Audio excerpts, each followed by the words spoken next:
자, 이번 청문회 과정에서는 네티즌들, 시민들이 결정적인 제보로 청문회에 크게 기여를 해서 화제가 되고 있습니다. 네. 저희가 그래서 몇 가지 화제가 되고 있는 사진이나 증거들을 판넬로 정리를 한번 해봤는데요. 먼저 첫 번째 사진 한번 보시죠. 세월 X라는 사진이 실려 있는데요. 오늘 네티즌 수사대 자로가 네. 세월호 침몰과 관련돼서 결정적인 증거를 찾아서 그걸 다큐멘터리로 공개를 하겠다 해서 지금 굉장히 많은 사람들이 관심이 돼 왔는데요. 이게 어떤 내용입니까? 그 세월호 침몰 원인이죠. 네. 원인, 우리는 뭐 그 기기결함이라든지 이런 걸로 지금 알려져 있는데, 이 자로의 입장에서 사실 객관적인 증거, 나름대로는 과학적 근거를 찾고 자문을 얻었다고 해요. 네. 그래서 세월호 침몰이 왜 이루어졌는가? 그 원인을 이제 파헤치는 것이고요. 영상물의 길이 이 페이스북이라든지 이런 공간 네. 안에서 굉장히 결정적인 정보를 제공해가지고 나타났던 게 있는데, 하나는 뭐냐면 지난 대선, 국정원 대선 그 개입 사건에서 이른바 그 대선 개입의 어떤 의혹을 받고 있는 트위터, 그 페이스북 계정이 있죠. 네. 그게 국정원 인사들의 것이다라는 것을 밝혔죠. 그걸 밝혀냈죠. 예.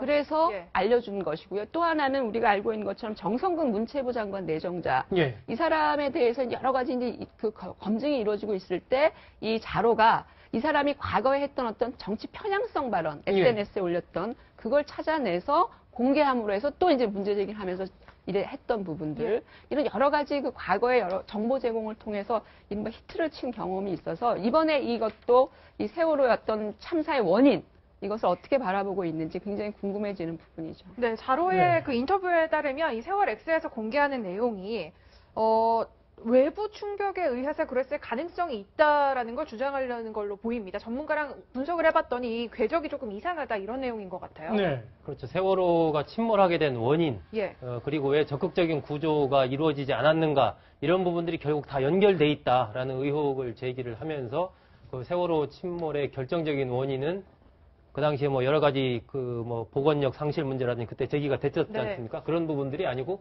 강력한 어떤 외부적인 충격에 의해서 세월호가 침몰했다라는 그런 얘기를 하고 있는 것인데, 글쎄 이런 부분들 물론 이제 뭐 이따가 공개한다고 하니까 한번 내용을 봐야 되겠습니다만은 그동안에도 조금 저런 비슷한 그 얘기들이 나왔었지 않습니까? 뭐 비밀 훈련을 하다가 어뢰를 잘못 둔 것을 맞아서 뭐 침몰했다는 얘기도 예. 있었고 등등등 많은 그동안 의혹들이 제기가 됐었기 때문에, 하지만 또 세월호 침몰과 관련해서는 또 여러 가지 원인을 둘러싸고 조사도 이루어진 상태고, 네. 그렇기 때문에 그러한 의혹 제기는 뭐 할 수 있겠지만 그것이 얼마나 어떤 합리적인 의혹 제기인지는 한번 이따 이제 공개하는 다큐멘터리에서 거고, 봐야 되겠네요. 예, 그렇습니다. 네. 한번 보고 네. 판단을 해야 될 것 같습니다. 일단 하여튼 지금 저희가 방송 중이어서 아직 확인은 해보지 못했습니다만 4시 16분에 올리겠다던 다큐멘터리는 아직 올라오지는 않고 있는 것 같습니다. 일단 올라오고 나면 어떤 팩트가 담겨져 있는지 저희가 좀 한번 나중에 다시 정리를 해드리도록 하겠습니다. 자, 다음 사진 한번 보시죠.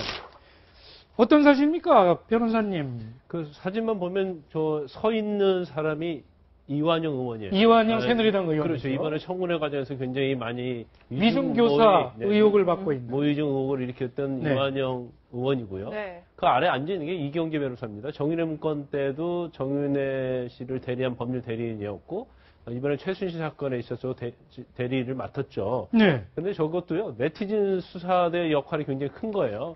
근데 처음에 박영수 의원이 청문회를 하면서, 그 우병우 수석한테 변호사 수임과 관련된 자료 요청을 합니다. 네. 자료 요청을 하면서 그 방청석에 있던 그 이정국 전무, 네. 그러니까 그 우병우 전 수석의 가족회사. 그렇죠. 정강이라고 하는 그렇죠. 가족회사. 전무죠. 네, 전무는 전무죠. 또 집사로 알려져 있는 사람이에요. 예. 그 사람을 일으켜서 수임자를 가져올 수 있느냐 그러니까 나는 도시락을 가져온 사람이고 수임자는 내가 가져올 수 없다는 식으로 이 얘기를 해요. 네. 근데 그 과정에서 네티즌 수사대에서 저게 누군가를 밝힌 거예요. 네. 이정국 씨라는 걸 밝히고 이정국 씨가 어떤 사람인가에 대해서 밝히면서 이제 저 사진을 제공을 한 거죠. 청문회 진행 도중에 이 방송을 보고 있던 시민들이 곧바로 실시간으로 스마트폰으로 보내줬다는 거예요. 네, 그러면서 이제 그 내용이 네. 다 나오는 거예요. 우병우 전 수석의 장인인 이상달 씨가 저 고령향후회에 회장을 지냈고요. 예. 그 다음에 이경재 변호사가 10년 동안 부회장을 지냈다는 거죠. 네. 그리고 이정국 씨는 현재 지금 현 회장을 하고 있고, 또 우병우 전 수석의 장모인 김장자 씨가 수석 고문을 하고 있다는 거예요. 그러면 이게 최순실과 관련된 부분에 있어서 다 모든 사람이 엮이게 되는 거예요. 있는 최순실 거네요. 변호사, 또 뭐 김장자 씨, 장모, 그다음에 또 중요한 부분이요. 우리가 그 전에부터 계속 최근에도 최순실 게이트 관련해서 의문을 제기했던 사람이 베트남 대사였던 전대주 씨거든요. 전대주 씨는 최순실 씨의 조카인 장성욱 씨에 대해서 어떤 편법적으로 네. 베트남에서 지원을 했다고 해서 문제가 됐던 사람인데 이 사람도 고령 향후예요. 예. 고령 향후의 인맥을 통해서 결과적으로는 이러한 최순실 게이트와 관련된 라인이 형성이 된 거 아니냐. 네. 그런 의혹을 받고 있는 와중에 이완영 의원이 청문회에서 어떻게 보면 생각지도 못한 태블릿 PC에 관해서 계속 집중해서 물고 늘어지잖아요. 네. 근데 만약 이완영 의원 같은 경우에는요, 만약에 저렇게 최순실 게이트와 관련이 있다고 한다면 본인이 특조위원 간사하는 걸 회피했어야 돼요. 그런데 회피하지 않은 것은 굉장히 의혹을 받을 수 있는 것이고, 결과적으로 당 내에서도 마찬가지고 야당에서도 제처하겠다고 지금 벼르고 있잖아요. 네, 이 사진 때문에 곤란에 처한 이완영 의원 그리고 박영선 의원이 청문회 과정에 나눈 얘기 한번 들어보시죠. 본 의원은 조용하세요. 발언하는데 본 의원은 위정교사 허위 주장은 기획된 정치 공작이라고 생각합니다. 이게 왜 청부 질문이 가능한지가 이제 풀렸는데요. 거기에 지금 정동춘, 박헌영 이런 분들이 액세서리로 지금 등장을 하는 거고요. 네, 이완영 의원 저 사진 때문에 참 곤란한 상황에 처했습니다. 다음 사진 한번 더 보시겠습니다. 세 번째 사진입니다. 자, 너무 세게 뜯었군요. 우병우 전 수석하고 바로 방금 얘기를 나눴던 정강의 이정국 전무죠. 예, 그렇죠. 원래 이제 우병우 전 수석이 출석할 때 옆에 저렇게 있었는데 처음에는 뭐 어떤 인물인지 잘 몰랐었죠. 그러다가 이제 저 사진이 잠깐 노출되면서 네티즌들이 이제 계속 제보를 쭉 했는데 어디서 보니까 봤던 사람이다. 예, 어서 많이 본 사람이다. 봤더니 이제 이러이러하다 하면서 하는 것이 그 가족회사 정강의 전무로서 네. 사실상 이 집사 역할을 하는 그러니까 우병우 전 수석의 장모 관련된 기타 여러 가지 것들을 다 처리하는 네. 그런 역할을 하는 사람이고 이름이 이정국이다. 뭐 이런 이제 제보들이 막 쏟아져 들어온 예. 것이죠. 그리고 이제 고향도 고령이다. 저 이정국 전무도 그렇기 때문에 이완영 의원, 이경재 변호사, 이정국 전무 다 고령이라는 이런 틀로 묶인다. 또 우병우 전 수석이 상인 이상달 회장이 또 회장을 했지 않느냐. 뭐 예. 이런 제보들이 들어오면서 또 지난번에 왜 처가의 그 화성 땅 있지 않습니까? 예. 화성 땅 그 차명 관련해서 뭐 조사도 하고 많이 문제가 됐잖아요. 서명으로 갖고 있던 그 예, 네. 갖고 있는 사람이고, 그, 강남역 부분에 넥슨과 땅 거래 했을 때, 네. 그걸 또 실무적으로 다 또 처리했던 예, 그런 인물이. 그 완벽한 우병우가 딱 청문회에서 한 번 실수한 게 저거죠. 그 얘기를 많이 하시더라고요. 이정국 전무를 하필이면 청문회에 같이 대동을 해서 마치 뭔가 곤란한 상황이 있을 때 이 조언을 받기 위해서 하는 것처럼 이런 의심을 받게 된 이 철통방어를 하던 우병우 수석이 딱 한 가지 이날 실수를 한 게 바로 이정국 정무를 대동한 사실이다. 이런 얘기가 오가고 있더라고요. 자, 그럼 다른 사진 한 장 더 보실까요? 이 사진은 어떤 사진입니까, 박 소장님? 예, 요즘 청문회에서 국민들이 가장 이제 화가 났던 게 이제 김기춘 실장의 청문회 답변 자세인데, 네. 김기춘, 우병우 두 분을 법률 미꾸라지 뭐 이렇게 표현을 했지 않습니까? 네. 최순실에 대해서 일관되게 모른다.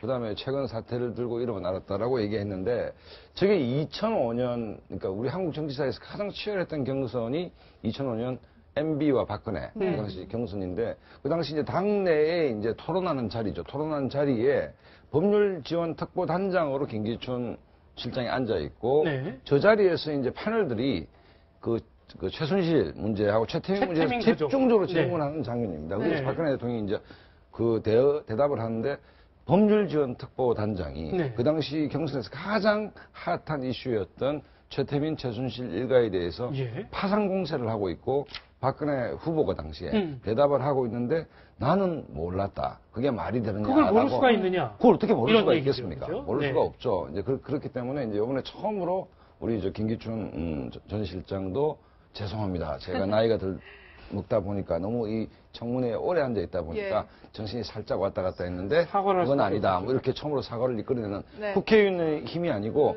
네티즌 수사대의 힘에 의해서 맞습니다. 김기춘 실장의 사과가 그 나오는 장면들을 우리가 봤습니다. 이 사진도 역시 김기춘 실장이 청문회에 출석했을 당시에 시민이 제보로 보낸 사진을 박영선 의원이 사용을 했던 거죠. 네, 맞습니다. 이렇게 사실 청문회에서 이번에 국회의원들이 송곳 질문이 없다는 얘기가 참 많았었잖아요. 네.